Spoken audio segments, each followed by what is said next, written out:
आज जो हम लोग चैप्टर स्टार्ट करने वाले हैं उसका नाम है रासायनिक अभिक्रिया एवं समीकरण। क्या नाम है? रासायनिक अभिक्रिया एवं समीकरण, chemical reaction and equation. Basically इस चैप्टर में हम केमिस्ट्री की कुछ चेंजेस या केमिस्ट्री में कैसे कोई चेंजेस होते हैं या केमिस्ट्री में कोई चेंज होने से क्या रिएक्शन होती है उसी के बारे में पढ़ते हैं। तो स्टार्ट करते हैं अपना रासायनिक अभिक्रिया एवं समीकरण। रासायनिक अभिक्रिया यानी कि केमिकल इक्वेशन पढ़ने से पहले हम लोग को कुछ चेंजेस पढ़ने होंगे। चेंजेस मतलब परिवर्तन पढ़ने होंगे। क्या पढ़ने होंगे? क्या पढ़ने होंगे? परिवर्तन। ठीक है। चेंजेस पढ़ने के लिए हमारे पास दो टाइप के चेंज होते हैं, एक होता है फिजिकल चेंज और एक होता है रासायनिक चेंज यानी कि केमिकल चेंज, रासायनिक परिवर्तन। अच्छा, फिजिकल चेंज क्या होता है सब लोग बताएंगे? Physical change is a temporary change. Physical change is a temporary change. जैसे भैया ने बताया कि फिजिकल चेंज जो होता है वो एक टेम्परेरी चेंज होता है। जैसे मैं बात करूं किसी भी बॉडी की स्टेट में हम लोग चेंज करा रहे हैं या उसकी स्टेट चेंज हो जा रही है। मान लो जैसे मैं बात करूं एक कागज को मैं फाड़ दूं तो मैंने क्या किया? यहाँ पर एक फिजिकल चेंज किया ना, किया कि नहीं किया? लेकिन जैसे मैं बात करूं अभी मम्मी ने शाम को दूध में थोड़ा सा दही मिला के रात भर रख दिया और सुबह क्या बन गया? दही बन गया। तो ये एक कैसा चेंज है? केमिकल चेंज है। कैसा चेंज है? Chemical change. फिजिकल चेंज और केमिकल चेंज सबको समझ में आया? Yes sir. केमिस्ट्री के अंदर दो टाइप के चेंजेस होते हैं, एक फिजिकल चेंज और एक केमिकल चेंज। फिजिकल चेंजेस जिसमें हम लोग क्या करते हैं कि किसी की स्टेट चेंज कर सकते हैं। जैसे कि हम बात करें कागज को अभी हमने फाड़ के छोटा कर दिया और फाड़ देंगे और छोटा हो जाएगा, ये सारे फिजिकल चेंजेस हो गए। केमिकल चेंजेस में क्या होते हैं? जैसे मान लो दूध से दही बन गया, लोहा का कोई गेट है उसमें कोई जंग लग गई, उसको बोलते हैं रस्टिंग। क्या बोलते हैं? रस्टिंग। उसमें रस्टिंग हो गई तो वो भी एक क्या है? केमिकल चेंज है कि नहीं है? ठीक है। कॉपर कुछ समय बाद रखे काला हो जाता है या चांदी कुछ समय बाद रखे क्या होती है? काली पड़ने लगती है, तो उस पर ऑक्साइड की एक लेयर जम जाती है। ये सब क्या है? केमिकल चेंजेस है। क्या है? केमिकल चेंजेस है। इस चैप्टर के अंदर बेसिकली हमको केमिकल चेंजेस ही पढ़ने हैं। समझ में आया?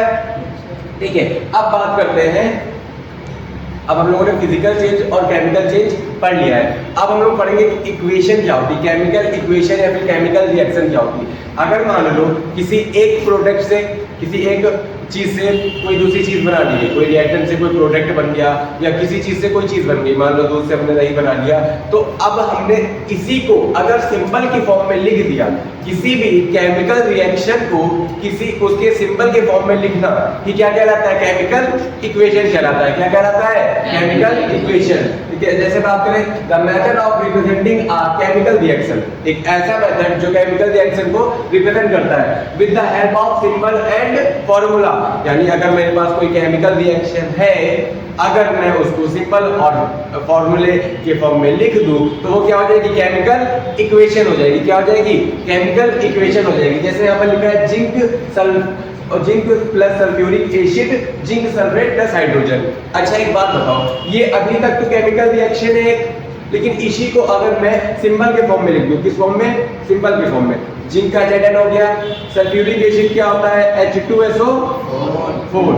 अगर मैं बात करूं तो ये क्या बन जाएगा? जिंक सल्फेट बन जाएगा प्लस हाइड्रोजन गैस। अगर मैं बात करूं केमिकल रिएक्शन को हमने किसके फॉर्म में लिख दिया? सिंबल के फॉर्म में, तो ये क्या हो गई? केमिकल इक्वेशन हो गई। क्या हो गई? केमिकल इक्वेशन हो गई। समझ आया? जो रिएक्शन या केमिकल इक्वेशन होगी उसमें कुछ चीजें देखने को मिलेंगी, उसके कुछ कैरेक्टरिस्टिक्स देखने को मिलेंगे। जैसे पहला है एवोल्यूशन ऑफ गैस। जब भी कोई केमिकल रिएक्शन या कुछ होगा तो क्या होगा? वहां पर हो सकता है कोई ना कोई गैस रिलीज हो रही हो, कोई ना कोई गैस रिलीज हो रही हो। दूसरा क्या है? फॉर्मेशन ऑफ प्रिसिपिटेट, यानी कि पीपीटी फॉर्म हो रहा होगा। पीपीटी पता है सबको क्या होता है? नहीं देखा? किसी मान लो मैंने चौक लिया, चौक को पानी में बोल दिया तो नीचे व्हाइट कलर का एक पाउडर बैठ जाता है, उसी को बोलते हैं पीपीटी। ऐसे बहुत सारे कलर के होते हैं, येलो पीपीटी होता है, ब्लैक पीपीटी होता है। तो हम लोग इक्वेशन रिएक्शन पढ़ेंगे तब उसमें देखेंगे क्या बनता है। Evolution of gas, gas release होती है। फॉर्मेशन ऑफ प्रिसिपिटेट यानी कि पीपीटी बनता है। उसके बाद चेंज इन कलर, किसी भी रिएक्शन से हम किसी भी मतलब कोई ना कोई रिएक्शन से हमें किसी का जो रिएक्टेंट होगा उसका कलर भी चेंज कर सकते हैं, यानी चेंज इन कलर हो गया। फिर चेंज इन टेम्परेचर, टेम्परेचर भी चेंज हो जाता है केमिकल रिएक्शन के साथ। फिर आता है हमारे पास चेंज इन स्टेट, हो सकता है कोई सॉलिड में ला करके हम कुछ गैस निकल रही हो वहां से, या कोई लिक्विड हो वहां से कोई गैसेस रिलीज हो रही हो, तो क्या होता है उसकी स्टेट भी चेंज हो जाती है, उसकी स्टेट भी क्या होती है, चेंज हो जाती है। समझ में आया? अब हम लोगों के पास अगला टॉपिक आता है केमिकल इक्वेशंस को बैलेंस करना। क्या करना? बैलेंस करना। जब हम लोग कभी भी कोई रिएक्टेंट से कोई प्रोडक्ट बनाते हैं, मतलब कि कोई दो चीजों को मिलाकर कोई नई चीज बनाते हैं, या किसी चीज को तोड़कर कोई नई चीज बनाते हैं, तो वहां पर क्या होता है कि कुछ बैलेंस और अनबैलेंस हो जाता है। तो हमें क्या करना होता है? बैलेंस करना होता है किसी चीज को। क्या करना होता है? Balance. A balance chemical equation has equal number of element, equal number of atoms of different element in the reactants and product. यानी कि जितने नंबर ऑफ एटम रिएक्टेंट में है हमारे, उतने number of number of atoms product में भी होने चाहिए। जैसे कि एक एग्जांपल ले लो, यहाँ पर मैग्नीशियम प्लस ऑक्सीजन, ये बनता है मैग्नीशियम ऑक्साइड बनता है। अब अगर हम बात करें यहाँ पर तो देखेंगे सब लोग, यहाँ पर मैग्नीशियम लिख देंगे और दो, हमारे पास दो ही चीजें, मैग्नीशियम और ऑक्सीजन। एक मैग्नीशियम है, एक ऑक्सीजन। मैं बात करूंगा ये जो साइड होता है जिनको मिलाते हैं, जिससे कुछ नया बनाने जाते हैं, इसको बोलते हैं रिएक्टेंट। क्या बोलते हैं? और जो कुछ नया बन जाता है उसको क्या बोलते हैं? क्या बोलते हैं? प्रोडक्ट। ठीक है। अब हम लोग लिखेंगे एक तरफ आर यानी कि रिएक्टेंट और एक तरफ प्रोडक्ट। ठीक है। अब हम लोग नंबर ऑफ एटम लिखेंगे। मैग्नीशियम का नंबर ऑफ प्रोडक्ट कितना है? नंबर ऑफ एटम कितना है रिएक्टेंट में? एक, तो एक लिख दिया। यहाँ पर कितना है? एक। कोई दिक्कत यहाँ तक? यानी कि मैग्नीशियम हमारा बैलेंस है। मैग्नीशियम बैलेंस है कि नहीं? ठीक है। अब बात करते हैं किसकी? ऑक्सीजन की। ऑक्सीजन क्या है? ऑक्सीजन 2 है यहाँ पर, और यहाँ पर 1 है। ऑक्सीजन क्या है यहाँ पर? प्रोडक्ट में हमारे पास 1 है और रिएक्टेंट में कितने हैं? 2। तो अब हम क्या करेंगे? हमें तो बैलेंस करना है, तो यहाँ पर हम 2 का इंटू करा देंगे। क्या करा देंगे? 2 का इंटू करा देंगे। करा दिया हमने। जब हम लोग सिंबल लगाएंगे, अब देखो जैसे हमने 2 का इंटू कराया तो मैग्नीशियम कितने हो गए? मैग्नीशियम प्रोडक्ट में हो गए 2, रिएक्टेंट में कितने हैं? तो रिएक्टेंट में भी क्या करेंगे? 2 का इंटू करा देंगे। तो यहाँ पर 2 रिएक्टेंट में मैग्नीशियम, 2 प्रोडक्ट में मैग्नीशियम, 2 ऑक्सीजन में 2 रिएक्टेंट में ऑक्सीजन, 2 प्रोडक्ट में ऑक्सीजन। हो गई हमारी इक्वेशन बैलेंस। बैलेंसिंग करना आया कि हमें नंबर ऑफ एटम्स देखने हैं रिएक्टेंट में और नंबर ऑफ प्रोडक्ट एटम्स देखने हैं प्रोडक्ट में, और दोनों को क्या करना है? बैलेंस करना है। इक्वल नंबर ऑफ एटम होने चाहिए रिएक्टेंट में, इक्वल नंबर ऑफ एटम होने चाहिए प्रोडक्ट में। यहाँ तक कोई समस्या? ठीक है। जैसे कि एक और इक्वेशन ले लेते हैं, H2 प्लस में O2, ये बनता है हमारा H2O, बनता है कि नहीं? क्या यहाँ पर हम बोलेंगे इक्वेशन बैलेंस है? नहीं बैलेंस है, तो इसको बैलेंस करेंगे। यहाँ पर हाइड्रोजन कितने और यहाँ पर कितने? यानी कि हाइड्रोजन बैलेंस है। ऑक्सीजन कितनी यहाँ पर? तो हमें तो क्या करना है? 2 का इंटू करना है। अब देखो यहाँ पर हाइड्रोजन कितने हो जाए? 2 2 4, ऑक्सीजन कितने? 2। ऑक्सीजन बैलेंस है।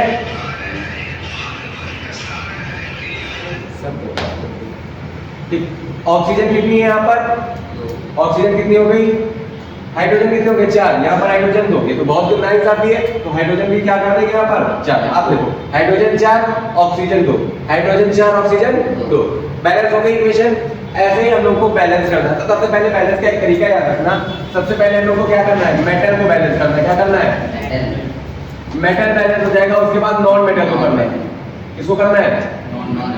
जब नॉन मेटल को कर लेंगे फिर से एक बार हम लोग किसको चेक करना है? मेटल को, और फिर से नॉन मेटल को। जब दोनों बैलेंस हो जाएंगे फिर करेंगे ऑक्सीजन को। किसको? ऑक्सीजन को। किसको? ऑक्सीजन को। फिर ऑक्सीजन बैलेंस हो जाएगी तो फिर से मेटल को चेक करेंगे, फिर से नॉन मेटल को चेक करेंगे और फिर से ऑक्सीजन को चेक करेंगे। फिर क्या करेंगे हम लोग? हाइड्रोजन को। Very good. फिर हम लोग हाइड्रोजन को बैलेंस करेंगे। फिर हम लोग क्या करेंगे? सबको एक एक बार फिर से चेक कर लेंगे और पूरा बैलेंस हो जाएगा। ये सिस्टमैटिक वे है हमें किसी भी इक्वेशन को बैलेंस करने का। सबसे पहले क्या करना है? मेटल को बैलेंस करना है, फिर नॉन मेटल को, फिर से मेटल चेक करना है कि अनबैलेंस तो नहीं हो गया, फिर मेटल और नॉन मेटल दोनों बैलेंस हो गए, फिर ऑक्सीजन को। किसको? ऑक्सीजन को। फिर से तीनों एक बार चेक कर लेने, ऑक्सीजन के बाद फिर से तीनों एक बार चेक कर लेने कि कोई अनबैलेंस तो नहीं हुआ। जैसे यहाँ पर एग्जांपल के तौर पर बताएं, हमने हाइड्रोजन बैलेंस कर लिया था, 2 2 हो गए थे, लेकिन जैसे हमने ऑक्सीजन बैलेंस किया हाइड्रोजन क्या हो गया? अनबैलेंस। तो हमने हाइड्रोजन को फिर से बैलेंस किया, तो हमें एक बार फिर से चेक करना पड़ता है सारी चीजें। फिर हाइड्रोजन को चेक करेंगे, फिर साथ चारों को एक साथ चेक कर लेंगे, हमारी इक्वेशन क्या हो जाएगी? बैलेंस हो जाएगी। क्या हो जाएगी? बैलेंस हो जाएगी। जैसे एग्जांपल एक और ले लो, अभी हम लोगों ने देखा था Zn प्लस H2SO4 ये बनाता है हमारा ZnSO4 प्लस में H2। क्या ये इक्वेशन बैलेंस है? बैलेंस है, तो इसमें हमें कुछ करना ही नहीं है। जो इक्वेशन पहले से बैलेंस है वो हमारे पहले से बैलेंस। देखो जिंक कितना 1, यहाँ जिंक कितना SO4 हाइड्रोजन 2 हाइड्रोजन 2, यानी कि ये इक्वेशन क्या है? बैलेंस है। ये इक्वेशन क्या है? बैलेंस है। तो हम कह सकते हैं ये बैलेंस इक्वेशन है। हम लोग को बैलेंसिंग सीखने के बाद हम लोग को क्या पढ़ना है? Type of chemical reaction. जो भी केमिकल रिएक्शन होंगे उसके कुछ टाइप्स होंगे। जैसे पहला टाइप है हमारे पास कॉम्बिनेशन रिएक्शन, उसके बाद डीकंपोजिशन रिएक्शन, उसके बाद डिस्प्लेसमेंट रिएक्शन, डबल डिस्प्लेसमेंट और ऑक्सीडेशन एंड रिडक्शन। ये हमारे पास टाइप ऑफ रिएक्शन। जैसे मैं बात करूं कॉम्बिनेशन रिएक्शन में क्या होगा, कोई एक या दो या उससे ज्यादा रिएक्टेंट्स मिलकर के एक प्रोडक्ट बना ले। क्या बना ले? एक प्रोडक्ट बना ले, मतलब दो या दो से ज्यादा चीजें मिलकर के एक कोई नई चीज बनाते हैं, वो क्या होगा? कॉम्बिनेशन रिएक्शन होगा। क्या होगा? Combination reaction. डीकंपोजिशन में क्या होगा? मान लो कोई एक चीज है, उसको हम लोग तोड़ के अलग अलग करते हैं। जैसे तुम्हारा उसने दिल तोड़ा, चलो बात नहीं करते हैं, पढ़ाई करते हैं, ठीक है। अगर कोई एक चीज है दो अलग अलग चीजों में टूट रही है, तो वहां पर क्या हो रहा है? डीकंपोज हो रहा है, यानी decomposition reaction. Decomposition reaction. Displacement reaction में क्या होता है? किसी एक की प्लेस डिस हो जाती है। ये क्या है? जैसे कि बात करें, तुम्हारा उसके साथ रिश्ता तो बहुत अच्छा था, लेकिन कोई दूसरा आया और तुम्हारी प्लेस डिस हो गई। हम उसकी बात नहीं कर रहे हैं, रिएक्शन की बात कर रहे हैं, याद मत करो उसको, ठीक है। मान लो AB थे तुम दोनों, कोई C आ गया तुम्हारे बीच में। क्या हुआ? कोई C आ गया तुम्हारे बीच में, तो जब रिएक्शन हुई तो A को C पसंद आ गया और तुम अकेले रह गए, काटते चली कि जो चल फालतू बात नहीं करते, चलो आगे बढ़ते हैं, ठीक है। ये हो गई डिस्प्लेसमेंट रिएक्शन। क्या हो गई? Displacement reaction. लेकिन तुम हो बदतमीज। क्या हो? बदतमीज। क्या हो? इससे क्या हो? सबके सब हो गई। बंद करते बदतमीजी कर दो, ठीक।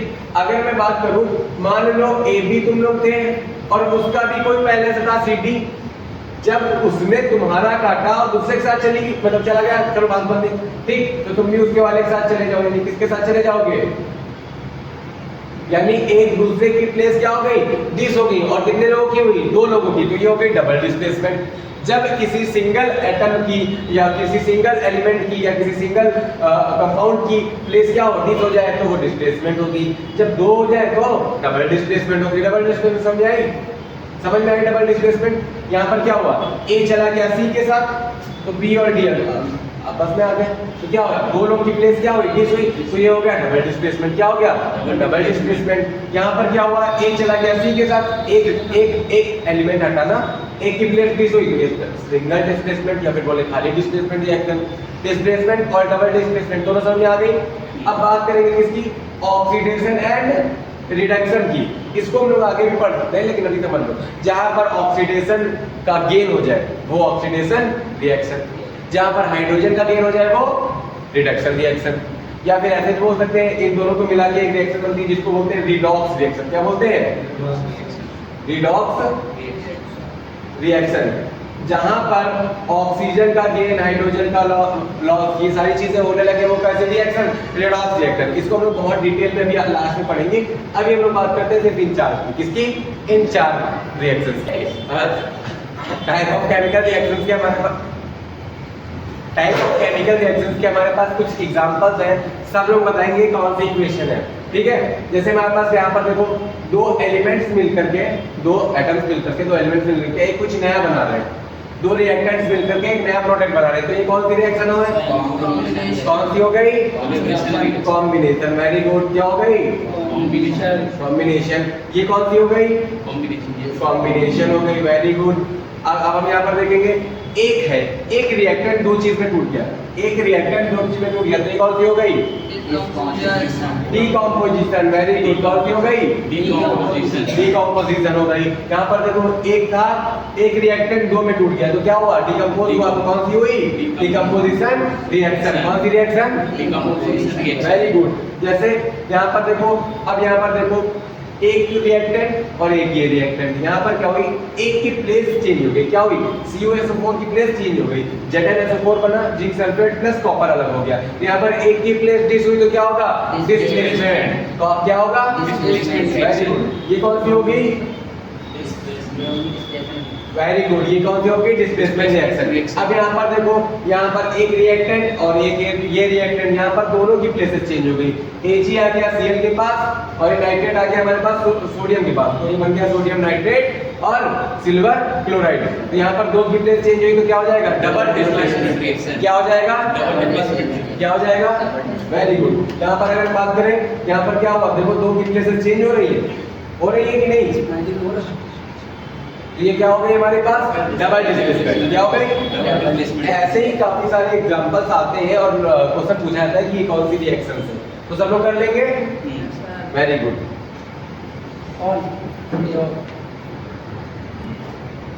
अब हम पढ़ेंगे ऑक्सीडेशन और रिडक्शन। ऑक्सीडेशन रिएक्शन कब होगी और रिडक्शन रिएक्शन कब होगी, और इन दोनों को मिलाकर एक रिएक्शन बनती है जिसका नाम है रिडॉक्स रिएक्शन। क्या नाम है? Redox reaction. ऑक्सीडेशन रिएक्शन कब बनेगी? जब द एडिंग ऑफ ऑक्सीजन, जब हमारा ऑक्सीजन ऐड हो रहा होगा और हाइड्रोजन का लॉस हो रहा होगा, मतलब कि ऑक्सीजन का गेन हो रहा होगा किसी रिएक्शन में और हाइड्रोजन का लॉस हो रहा होगा, तो वो ऐसी रिएक्शन क्या कहलाएगी? Oxidation reaction. क्या कहलाएगी? Oxidation reaction. जब कभी भी एडिशन होगा हाइड्रोजन का और लॉस होगा ऑक्सीजन का, गेन होगा हाइड्रोजन का और लॉस होगा ऑक्सीजन का, तो उसको क्या बोलेंगे? Reduction reaction. इन दोनों को ही मिलाकर के एक रिएक्शन बनती है, उसका नाम क्या है? Redox reaction. जैसे उसके कुछ एग्जांपल लिखे हैं, ठीक है? Copper oxide plus hydrogen gas. देखो यहाँ पर क्या हुआ? ऑक्सीजन का क्या हुआ है? लॉस हुआ है। जहां पर ऑक्सीजन का लॉस होगा वो क्या होगा? रिडक्शन। रिडक्शन होगा कि नहीं? और यहाँ पर देखो H2 में क्या हुआ? ऑक्सीजन का गेन हुआ है, और जहां पर ऑक्सीजन का गेन होगा वो क्या होगा? ऑक्सीडेशन होगा कि नहीं होगा? मैंने बोला ऑक्सीडेशन और रिडक्शन जिसमें होगी उसको क्या बोलेंगे? Redox reaction. क्या बोलेंगे? Redox reaction. जैसे दूसरा एग्जांपल देखो, यहाँ पर क्या हो रहा है? ऑक्सीजन का लॉस हो रहा है, लॉस हो रहा है, ऑक्सीजन का लॉस हो रहा है, तो क्या है? ऑक्सीडेशन। क्या है? ऑक्सीडेशन। और यहाँ पर देखो ऑक्सीजन हाइड्रोजन का गेन हो गया Cl के पास, हो गया, इसको क्या बोलेंगे? गेन हो गया तो रिडक्शन। क्या? रिडक्शन। हाइड्रोजन का गेन हुआ तो रिडक्शन, हाइड्रोजन का लॉस हुआ तो ऑक्सीडेशन। दोनों ही है तो क्या हो जाएगा? Redox reaction. क्या हो जाएगा? Redox reaction. तीनों रिएक्शन समझ आई? ऑक्सीडेशन और रिडक्शन को मिलाकर के कौन सी रिएक्शन बनती है? Redox reaction. कौन सी रिएक्शन? Redox reaction. समझ आया? ठीक है।